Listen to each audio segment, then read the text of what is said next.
Hi friends, ఈరోజు మన recipe వచ్చేసి పుదీనా రైస్. దానికోసం పుదీనా, వెల్లుల్లి, అల్లం, కొంచెం పచ్చిమిర్చి, ఇంకా చింతపండును కూడా బాగా మిక్స్ చేసేసుకోవాలి.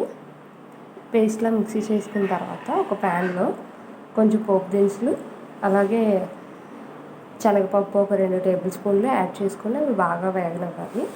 అలా వేగిన తర్వాత ఒక 3 ఎండుమిర్చి కూడా యాడ్ చేయాలి. దీన్ని అంతటినీ బాగా కలపాలి, బాగా ఫ్రై అయ్యేదాకా.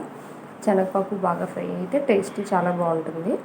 ఇలా ఫ్రై అయిన తర్వాత కొంచెం కరివేపాకు కూడా యాడ్ చేయాలి. ఇలా యాడ్ చేసిన తర్వాత దీన్ని అంతటినీ బాగా ఫ్రై చేయాలి. ఫ్రై చేసిన తర్వాత ముందుగా మనం మిక్సీ పట్టించుకున్న పేస్ట్ని ఇందులో యాడ్ చేసి బాగా కలిపేయాలి. ఇది బాగా ఫ్రై అవ్వనివ్వాలి.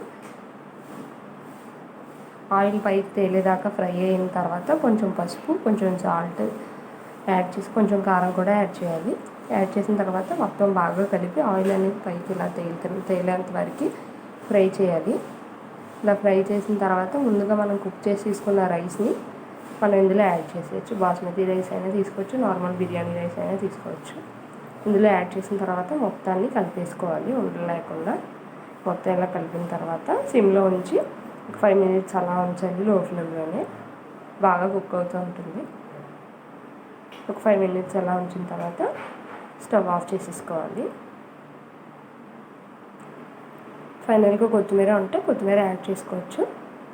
ఇలా స్టవ్ ఆఫ్ చేసిన తర్వాత కొత్తిమీర యాడ్ చేసేసి ఒక బౌల్లోకి తీసేసుకోవాలి. అంతే, టేస్టీ పుదీనా రైస్ రెడీ వితిన్ 5 minutes. మీరు కూడా నచ్చితే ట్రై చేయండి. Please like, share, subscribe my channel. Bye bye.